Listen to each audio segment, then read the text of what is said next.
I think it's rare that you can use a term that is primarily used as an insult as an objective statement of fact. But I am as convinced that Rebecca Watson is a bitch. Because I've heard that if a male atheist on YouTube goes too long without calling a woman a cunt, his balls will actually shrivel up and then tuck up inside of him, forming what some call a mangina. As I am that Nephilim Free is an idiot. Similarity in proteins means nothing. Proteins are specified complexity. A difference of a single amino acid results in a different protein. So, about 2 weeks after Richard Dawkins is deplatformed from speaking at a conference for merely tweeting about a video satirizing Chanty Binks and Dawa Man, I'm reading, fuckface. we find out that Dr. Dawkins has suffered a stroke. And how did Skepchick's Rebecca Watson announce this on her Twitter page?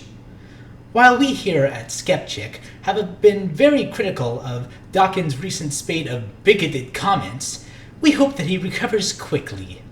Wow, real nice. You'll take whatever opportunity you can to score some cheap points.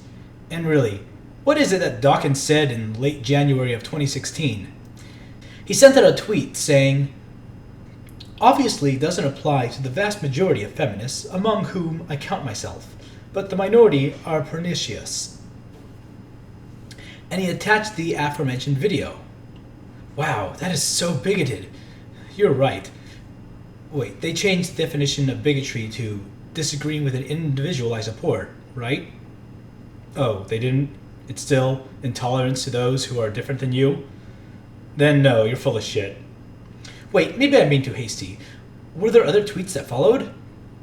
Apparently unaware that apologizing to feminists just makes them madder, Dawkins, having learned that Binks received threats of violence, which I'm sure were totally credible and not just angry troll comments that she used to try to prove that women are persecuted for having an opinion, Dawkins deleted his tweets.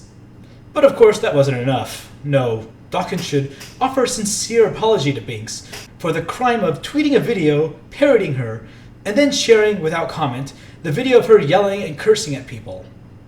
Because if you share these videos, that means you believe women you dislike deserve rape and death threats, and you endorsed their abuse, and you've participated in harassment. Good God. So, when Family Guy parodies Islam, they are actually participating in the bigotry and harassment that innocent people of Middle Eastern descent receive. Moving on, Watson's tweet received a lot of negative responses, go figure. And how did she take this criticism? Oh, look at how delicate these Dawkins fanboys' feelings are. And when Twitter user Joe Chip points out that she was being intentionally provocative and probably expected the response that she got, she just laughed and said, "It didn't take long to get to the 'you were asking for it,' despite it not following logically from the previous conversation." Zing! You sure showed him. Describing the reaction to your blog has absolutely nothing to do with your original tweet about the reaction to your blog. Oh, and why are you playing the "you were asking for it" card? Is that the thing about how thoughts and words are basically rape to women? I get raped every day, several times, by thoughts, by words, by looks. And telling you to expect consequences for your actions, I guess that makes Mr. Chip a rape apologist. Let's change things up a bit with a little hypothetical. I'll just pick someone out of random. Oh, I don't know, let's say Anita Sarkeesian. Let's say she gets into a car accident. She survives, but has some minor injuries requiring hospitalization. On the same day, Thunderfoot tweets, "While I have been very critical of Sarkeesian's history of being a lying, money-grubbing scam artist, I hope that she recovers quickly." Oh dear God, the shitstorm that would start. How many angry tweets would he get calling him an asshole and a misogynist for using Anita Sarkeesian's personal tragedy as an opportunity to insult her? And what if Thunderfoot responded by saying, "Oh, that's just the butthurt fanboys who can't stomach hearing their holy feminist icon condemned. Such delicate feelies." Does that put it in perspective for you, Rebecca? You're not exactly dispelling the point that Sci-10 Atheist's video was making. that feminists and Muslims both have similar ideologies? I am a feminist, you might not think we have very much in common. But we share essentially the same ideology. Let me explain. Remember this clip?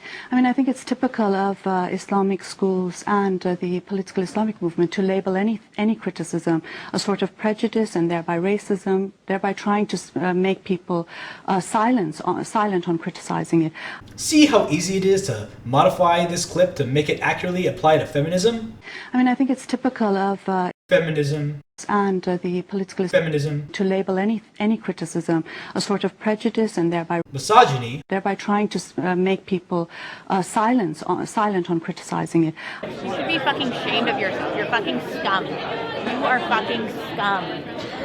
Fucking rape apologist, incest supporting, woman hating, fucking scum. This is what men's rights look like. This is what men's rights look like. This is what men's rights. You're a murderer, bastard! You're fucking scum! Fuck you! They're fucking pigs! Richard Dawkins does it again, citing a crude cartoon from Sargon of Akkad that claims feminists are in league with Islamists. Fuck me. I'm guessing you didn't do your due diligence, Peasy, because that's not what the cartoon says at all. It just says that their ideologies are very, very similar. Frankly, I think a similar comparison can be made to Christianity. Anytime you come out that saying something that Christians don't like, they just simply, trash your reputation. Anytime you come out that saying something that Christians don't like, they just simply, trash your reputation. If you still don't think that this is an accurate comparison, let me juxtapose a few more situations for you. The idiot formerly known as Dawa Films blocking me on YouTube for the offense of sharing his videos on the League of Reason. Steve Shives blocked me for pointing out his hypocrisy. Jonathan McIntosh blocked me for criticizing Anita Sarkeesian's visit to the United Nations. Jenny McDermott, I don't even know why I was blocked by her. I think I was tagged in a group tweet about her that was retweeted by Thunderfoot. And PZ Myers blocked me not for disagreeing with him, but for suggesting a reason someone else might be disagreeing with him.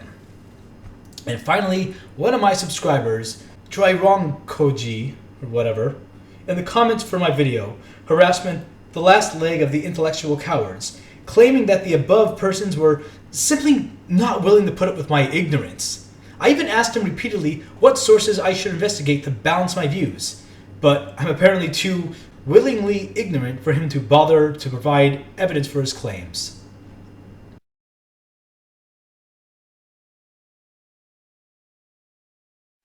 That's right, you liberal intellectual guy who has a healthy interest in science and skepticism, but who finds feminism distasteful and would rather not hear about it.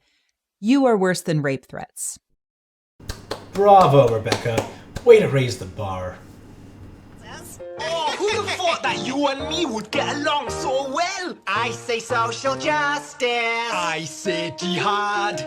I say slut walk. I say, oh, where is your hijab? Cause I am an Islamist. And I am a feminist. We have so very much in common. So, do you mind if I rape you now? Oh, don't be silly. It's not rape when a Muslim does it. That is a good one.